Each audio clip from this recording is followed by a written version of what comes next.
Irmãos, boa noite.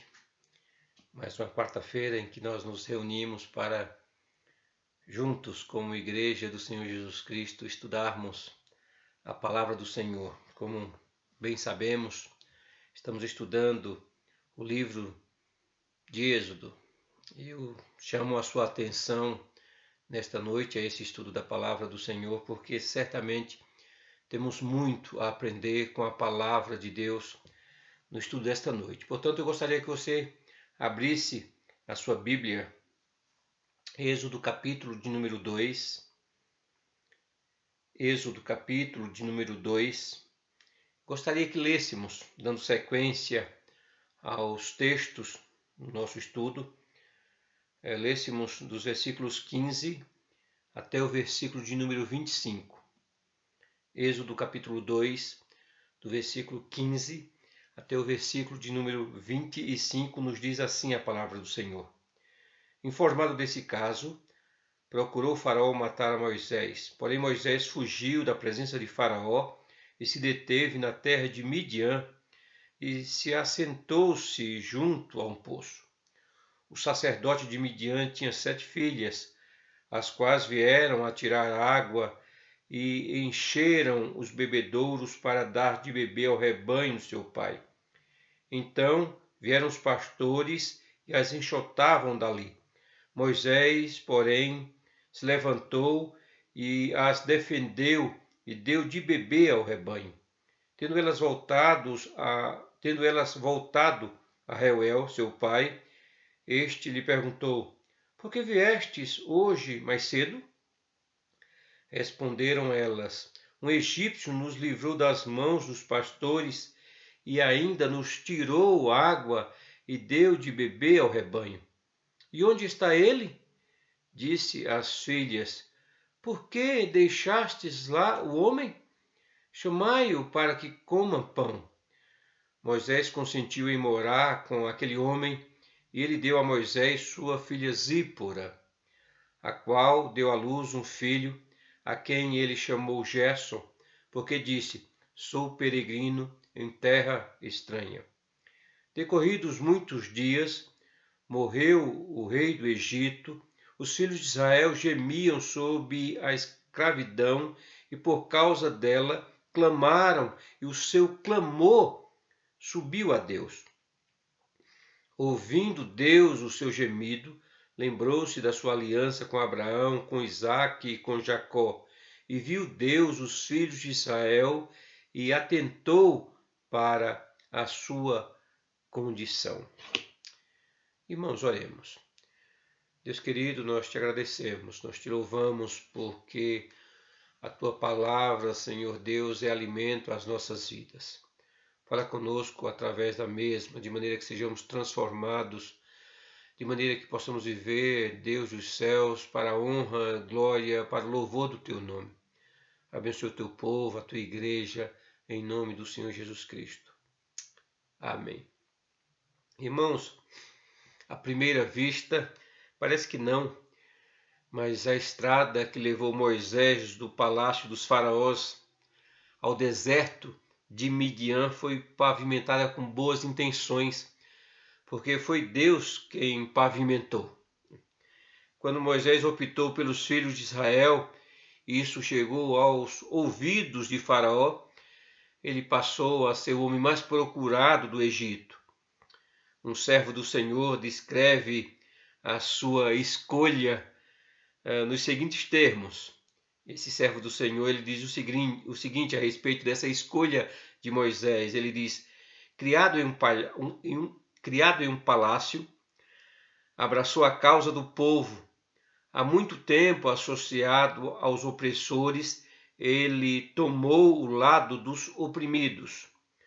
Com uma coroa em perspectiva, ele escolheu o sofrimento e, por causa do seu Deus, ele abandonou a facilidade, o refinamento, os luxos e as mais altas honras terrenas.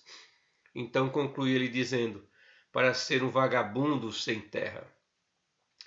Contudo, irmãos, é verdade, apesar de todas suas boas intenções, Moisés tinha pecado contra Deus, nós sabemos disso, né?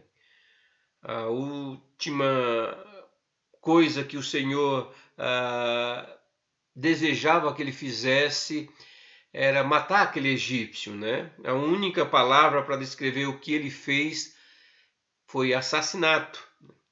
Por mais nobre que seus motivos tenham sido, quando ele resolveu tratar daquele assunto com as suas próprias mãos, matando aquele homem, ele estava longe, estava muito longe de desejar, de fato, fazer a vontade de Deus. De maneira que foi preciso 40 anos para apagar, por assim dizer, aquele erro. E agora, com 80 anos, certamente ele já se sentia ultrapassado, inabilitado para a obra do Senhor. No entanto, Deus ainda não tinha anulado o seu plano, o que mostra, irmãos, que mesmo os nossos fracassos, que mesmo os nossos pecados, que mesmo os nossos deslizes podem ser usados de maneira poderosa por o Senhor, e o Senhor faz assim. O Senhor usa desses meios para nos abençoar, para forjar o nosso caráter. A coisa certa a fazer é aprender com os erros, né?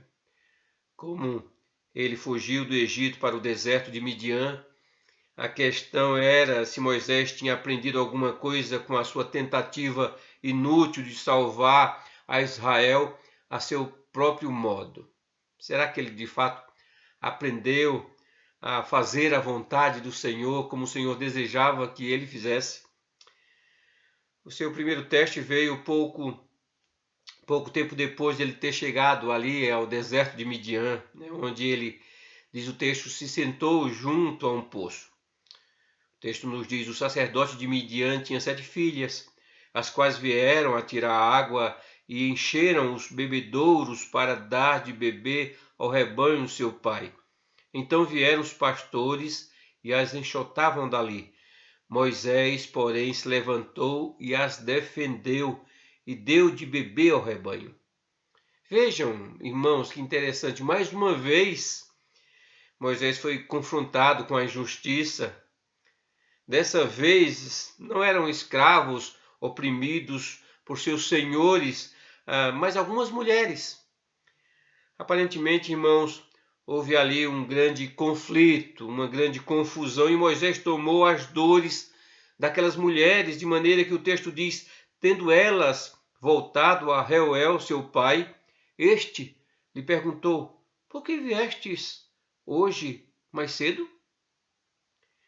Ele ficou surpreso, porque parecia que constantemente aqueles pastores causavam problemas àquelas mulheres. Responderam elas: um egípcio nos livrou das mãos dos pastores e ainda nos tirou água e deu de beber ao rebanho. Mas o fato é, irmãos, que Deus estava usando toda aquela situação para ensinar algumas verdades ao seu servo, aquele a quem ele iria usar para livrar o seu povo, sem dúvida alguma.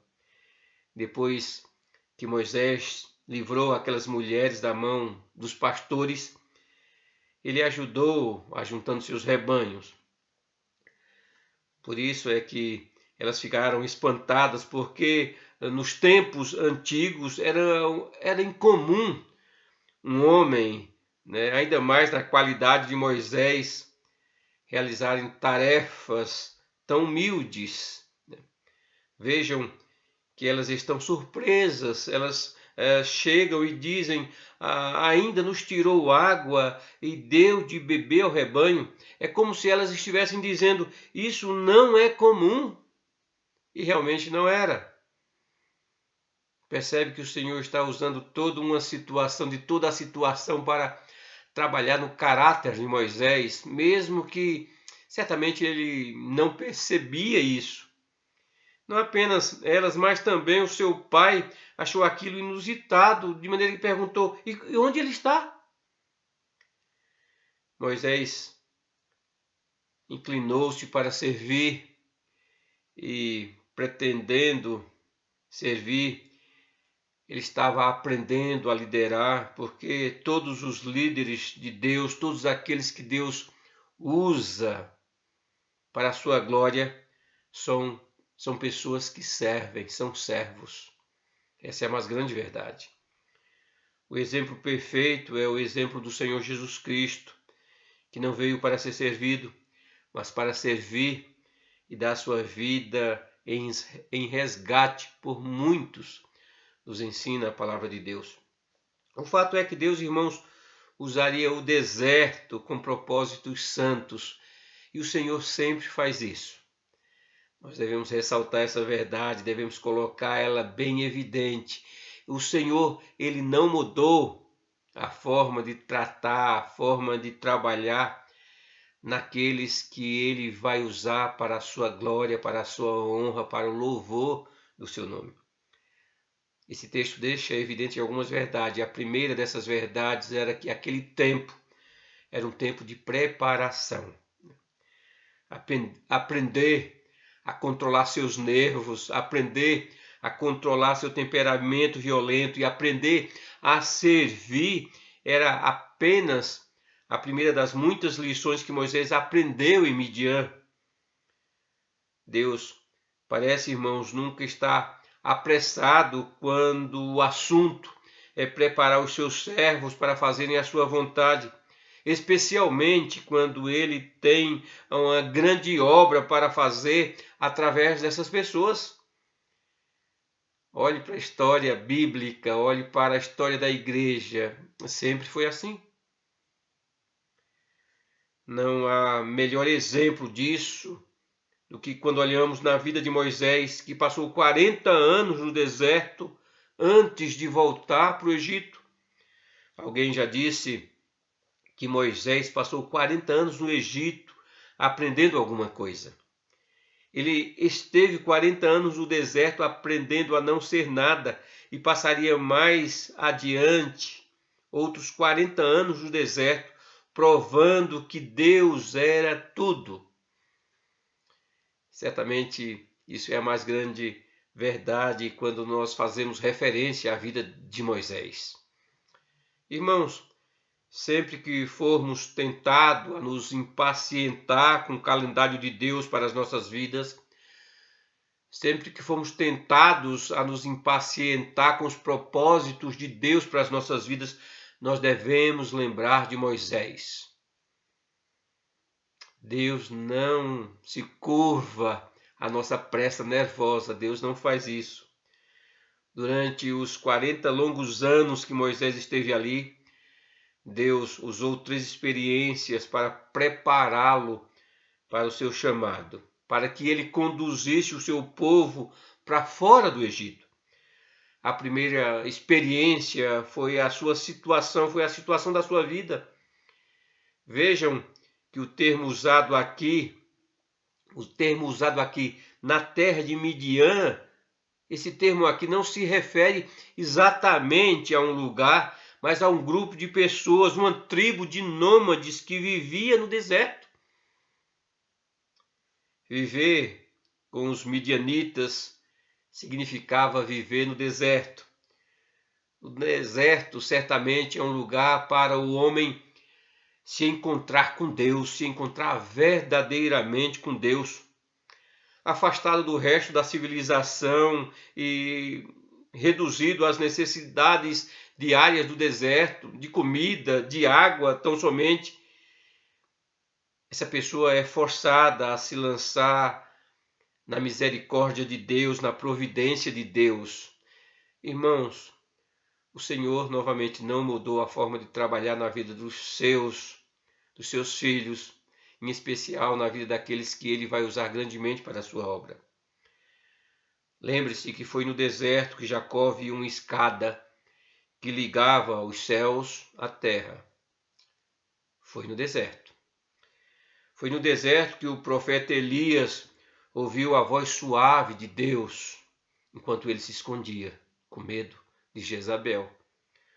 Foi no deserto que João Batista pregava o arrependimento, e também foi no deserto que o Senhor Jesus Cristo teve o seu primeiro triunfo sobre o diabo. Enfim, irmãos, o Senhor usa as experiências do deserto para que nos encontremos com o Deus de Abraão, com o Deus de Isaac, com o Deus de Jacó. A experiência do deserto para Moisés foi um grande significado, teve, melhor dizendo, um grande significado prático. Uma das coisas, irmãos, que ele aprendeu no deserto foi sua geografia, sua topografia, entre outras coisas. Deus estava preparando para aquilo que o Senhor tinha em mente na vida do seu servo. Mais tarde, quando ele conduziria o povo de Deus até Canaã, ele saberia coisas como onde encontrar água ou como encontrar o caminho de volta até o monte de Deus para buscar a presença de Deus. Mas a experiência no deserto, irmãos, ainda era de significado espiritual ainda maior, porque antes de conduzir Israel para fora do Egito, Moisés teve o seu próprio êxodo, podemos dizer assim. Foi no Egito que ele aprendeu o valor de pertencer a um povo. Tanto que as filhas de Reuel o identificaram imediatamente como um egípcio. Foi um egípcio, elas disseram, foi um egípcio que nos ajudou. Irmãos, foi somente quando ele fugiu para viver no deserto que ele experimentou o que está longe daqueles que ele amava. Isso certamente pesou em seu coração. Veja bem que o texto comprime, espreme em 3 versículos, em 40 anos. Muitas coisas durante esses 40 anos certamente se passaram na mente, no coração daquele homem. O fato é que o povo continuava a sofrer e ele estava sentindo tudo isso. Isso fica evidente no nascimento do seu primeiro filho.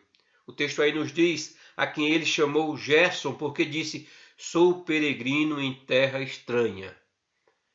Apesar de muito tempo, ele não se sentia morador da terra. Ele não sentia que aquele lugar era seu. O nome Gerson significa fui expulso. Foi através da sua experiência no deserto que ele aprendeu a se identificar com o povo de Deus em seu sofrimento. Irmãos, a segunda experiência de vida que Moisés usou que Deus usou para preparar Moisés para liderar o povo, foi a sua situação familiar. Moisés era solteiro quando ele deixou o Egito, mas o sacerdote de Midian não o deixou ficar assim por muito tempo. O texto aí nos diz: Moisés consentiu em morar com aquele homem e ele deu a Moisés sua filha Zípora. Moisés ali não apenas se tornou marido, mas também pai. A situação familiar de Moisés fazia parte da sua preparação para o ministério que o Senhor iria realizar através dele. Como marido, ele aprendeu a amar e a servir a sua esposa. Como pai, irmãos, ele aprendeu a disciplinar, ele aprendeu a cuidar dos filhos. Como cabeça da família, ele aprendia a ser um líder. Segundo os estudiosos, irmãos, essa tribo, ela temia, ela adorava o Deus de Israel. Parece significativo isso, parece extremamente importante isso na vida de Moisés, porque Reuel era um sacerdote e o seu nome significa amigo de Deus. Dá para você imaginar o que Deus estava fazendo aqui na vida de Moisés? Tudo isso parecia evidentemente coincidência, mas não era coincidência. Com toda probabilidade, Moisés recebeu instrução espiritual do seu sogro. Deus estava usando aquela situação para que ele aprendesse inúmeras verdades.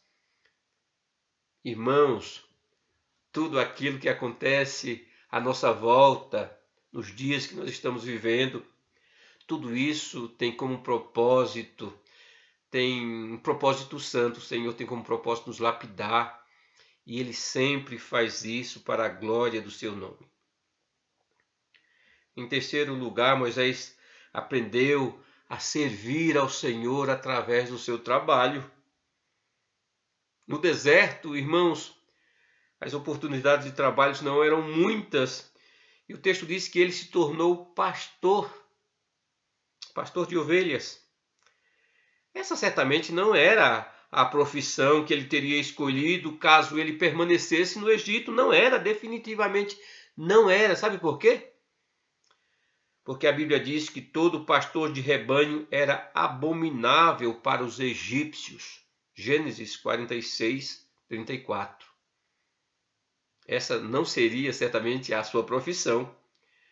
Moisés deveria aprender muitas coisas enquanto ele cuidava daqueles rebanhos no deserto, melhor dizendo. Ele certamente, aquilo seria uma sala de aula tremenda para ele. Por quê? Para começar, as ovelhas não são muito inteligentes, né?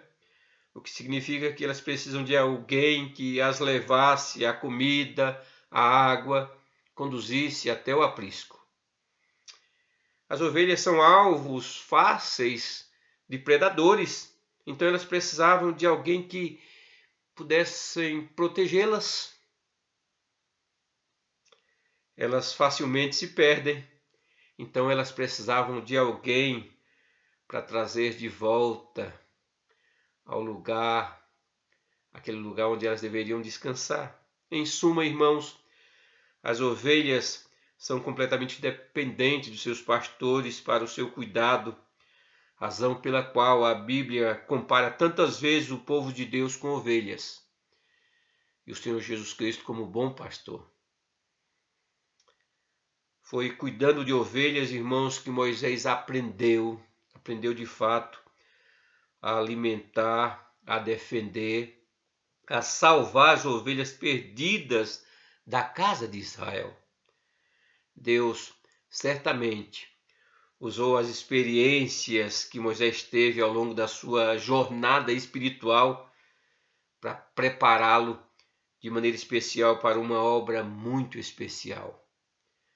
Ao ser fiel nas pequenas coisas, Deus estava preparando aquele grande servo do Senhor para algo ainda maior. Irmãos, o Senhor não mudou a maneira dele agir. O Senhor nos lapida com situações diversas. Nada acontece diante dos olhos do Senhor por acaso. Para o Senhor não há acaso. A sorte não faz parte da nossa vida.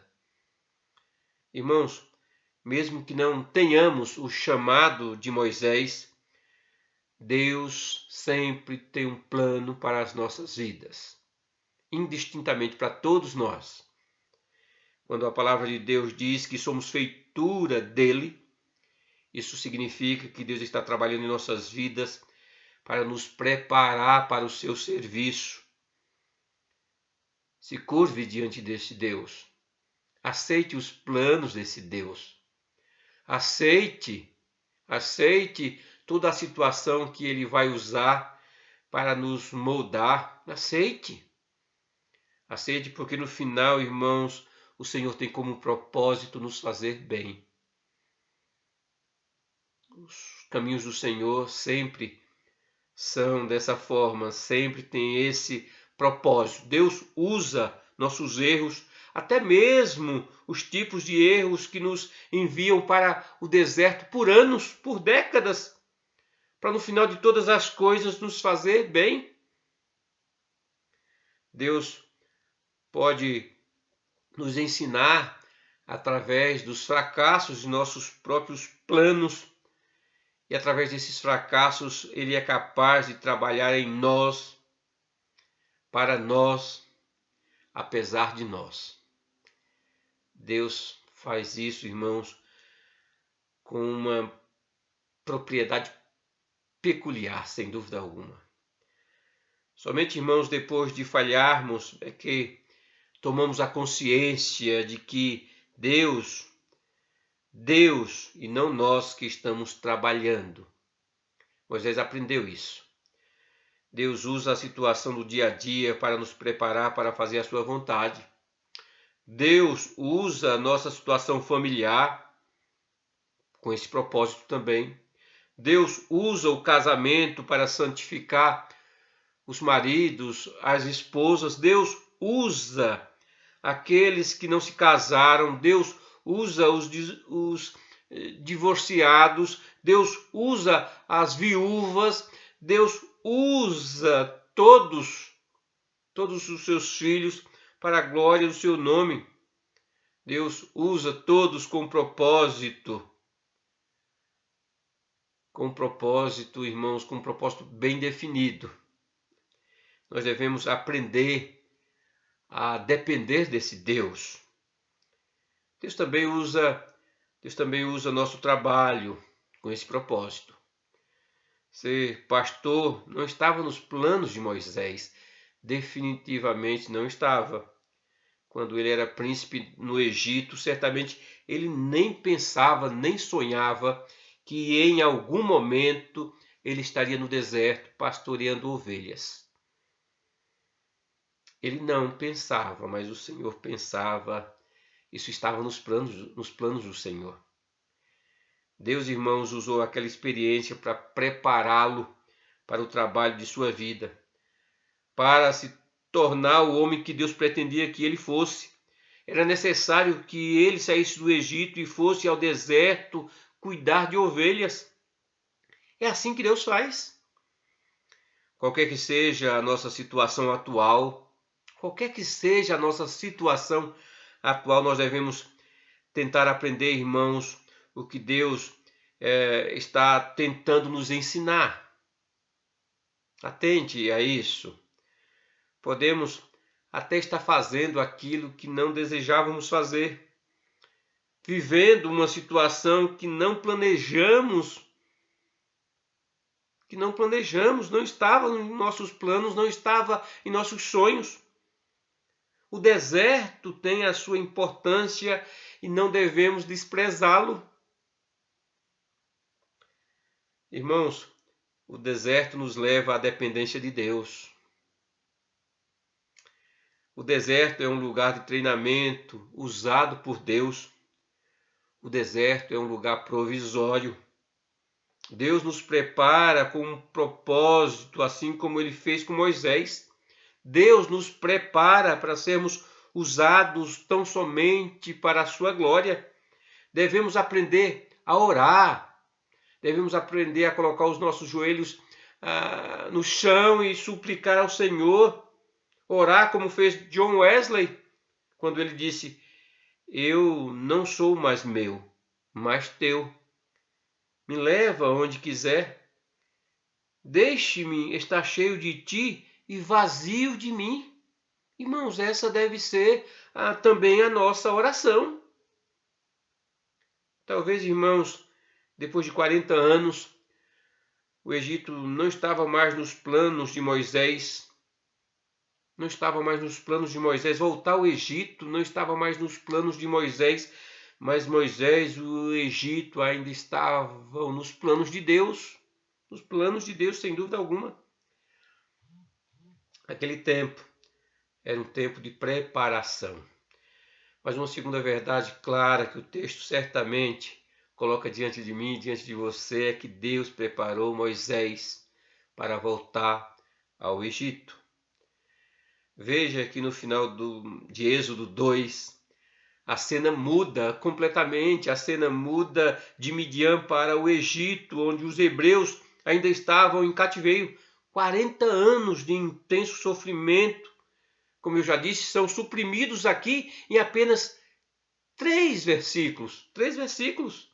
Os versículos 23 até o versículo de número 25. Creio certamente que enquanto esteve ali, Moisés inúmeras vezes tenha se perguntado: qual o propósito de tudo isso? Qual o propósito? Por que é que eu estou aqui? Por que aconteceu tudo isso comigo? Por quê? Por quê? Por quê? Por quê? São em momentos assim que nós expressamos os nossos porquês. Certamente o povo que estava sendo exprimido também fizeram perguntas semelhantes. Sem dúvida. Anos após anos trabalhando sobre o sol do deserto, construindo monumentos para a glória de Faraó. Será que vai ser esse o nosso fim? Nós vivemos para isso? Durante todo aquele tempo, eles devem ter se sentido como se estivessem debaixo de alguma maldição divina, debaixo de alguma maldição horrenda, ou até mesmo abandonados completamente por Deus. Eles não possuíam nada, não tinham poder, nenhuma propriedade, nenhum prestígio. Eles só podiam orar, só isso. De maneira que o texto diz aí, os filhos de Israel gemiam sobre a servidão e por causa dela clamaram, e o seu clamor subiu a Deus. Mais cedo ou mais tarde, irmãos, todo crente acaba numa situação semelhante, acaba numa situação em que a única coisa a fazer é clamar a Deus, é buscar a presença de Deus em oração, é de fato gemer diante do Senhor, colocar diante dele as nossas dores. Deus prometeu, irmãos, que até mesmo nossos gemidos seriam articulados no trono da sua graça na forma de uma oração. Ele prometeu que ouviria os nossos gemidos, mesmo quando as nossas necessidades são tão profundas ou muito intensas para serem colocadas em palavras. Deus entende o que estamos dizendo, Deus entende o que estamos passando. Ele não é indiferente à nossa situação, ao nosso sofrimento, não é indiferente às nossas lágrimas. Ele nunca foi e nunca será. Ele ouve nossos gritos de socorro, ele ouve nossos gemidos por libertação. Ele ouviu nos dias de Moisés, ele continua ouvindo. Irmãos, ele não só ouve nossas orações, tenha certeza disso, mas ele também nos responde às nossas orações. Aqui no final do texto, do nosso texto, do texto que lemos, Moisés, por assim dizer, se afasta e Deus toma o centro do palco da história, por assim dizer. Versículo 25 nos diz aí: e viu Deus os filhos de Israel e atentou para a sua condição. Deus está pronto para livrar o seu povo da escravidão, para socorrer o seu povo. Deus está pronto, irmãos, para nos consolar, para nos aliviar as dores, para enfatizar o poder desse Deus vivo, desse Deus sem igual. O texto bíblico, nesses 2 versos finais aqui, usa 4 verbos ativos. O texto diz aí 4 verbos extremamente significantes. Diz: Deus ouve, Deus se lembra, Deus vê, Deus atenta. O Senhor não só tinha um plano para Moisés, mas Moisés fazia parte de um plano maior, que era salvar o seu povo da escravidão do Egito. Irmãos, cada minuto de sofrimento, cada hora abrasadora debaixo do sol, cada instante na solidão, quando os amigos e aqueles que amamos se sentem distantes, indiferentes, cada passo no vale da sombra da morte, cada momento em que tentamos dormir e o sono parece fugir, cada momento assim, é necessário observar pelos olhos, é necessário, irmãos, entender, é necessário compreender que nós somos observados pelos olhos que nunca adormece. Como muito bem disse o salmista, Os olhos do Senhor estão sobre os justos e os seus ouvidos estão atentos ao seu clamor. Quando Deus vê e ouve, ele se lembra. Assim é o nosso Deus. Felizmente, irmãos, o que ele se lembra não é o pecado do seu povo, não é, mas o pacto da graça, a sua inquebrável promessa de salvação. É a mesma promessa que ele deu a Abraão de que todas as nações seriam abençoadas por meio dele. Surpreendentemente, irmãos, uma das coisas que Deus prometeu quando fez essa aliança é que ele livraria os descendentes de Abraão da escravidão. Ainda lá atrás, lá no livro de Gênesis, nós podemos ler o seguinte: sabe com certeza que a tua posteridade será peregrina em terra alheia e será reduzida à escravidão e será afligida por 400 anos. Mas também eu, diz o Senhor, mas também eu julgarei a gente a que tem de sujeitar-se e depois sairão com grandes riquezas. Irmãos, mesmo que o povo tivesse esquecido dessa promessa, Deus não se esqueceu. A história de Moisés em Midian nos traz a lembrança que Deus usa de muitas situações para nos quebrantar e, acima de tudo, para reconhecê-lo como Deus dos deuses, como Senhor das nossas vidas. O Deus que fez aliança com os patriarcas é o mesmo Deus que libertou o seu povo do Egito. O mesmo Deus que enviou Jesus para ser o nosso Salvador o fez porque se lembrou do seu pacto. Deus se lembrou de que havia prometido um Redentor para nos livrar da nossa escravidão, do pecado, da morte eterna, da maldição eterna. Um filho, irmãos, que guardaria e cumpriria toda a lei do Senhor em nosso lugar, o Cordeiro que levaria o castigo por nossos pecados, ou seja, do começo ao fim, nossa salvação depende de Deus e unicamente de Deus. E viu Deus os filhos de Israel e atentou para a sua condição. O Senhor conhecia o seu povo. Essa frase, irmão, sugere um reconhecimento íntimo, um reconhecimento pessoal com todos os detalhes do seu sofrimento. Nada passa despercebido aos olhos do Senhor, nada, absolutamente nada, e o Senhor vai usar toda a situação para moldar o nosso caráter. Não se esqueça jamais disso. O Deus da aliança é o Deus que vê, é o Deus que ouve, é o Deus que se lembra, é o Deus que conhece nossa situação e todas as nossas necessidades. Ele é o Deus que vale a pena ser buscado em oração. Ele é o Deus que vale a pena ser adorado, vale a pena ser glorificado. Vale a pena nos prostrar diante dele, diante da sua santidade. Ele ouve nossas orações, mesmo quando essas orações são pouco mais do que gemidos. Ele ouve. Ele atende, mesmo que essa resposta possa diferir por vezes dos nossos desejos, mas ele faz a sua obra. Ele atende, nem sempre de acordo com o que esperamos, mas sempre de uma forma que o seu nome seja glorificado. Que aprendamos, irmãos, essas verdades e nos submetamos ao seu senhorio, ao seu cuidado, ao seu consolo, porque ele nos guia por esse imenso deserto e no final de tudo ele há de nos receber na glória. Que vivamos para a glória do seu nome, que o Senhor nos abençoe grandemente. Que aprendamos, irmãos, essas verdades, que acima de tudo o nome do nosso Deus seja exaltado. Que o Senhor nos abençoe. Amém. Oremos.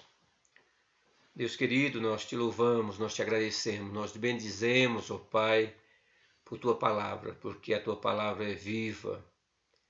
Deus, nós te agradecemos porque o Senhor, através da tua palavra, molda o nosso caráter, muda as nossas vidas e faz isso para a glória do teu nome. age em nossas vidas, na vida do teu povo. Nós te suplicamos, em nome do Senhor Jesus Cristo. Amém.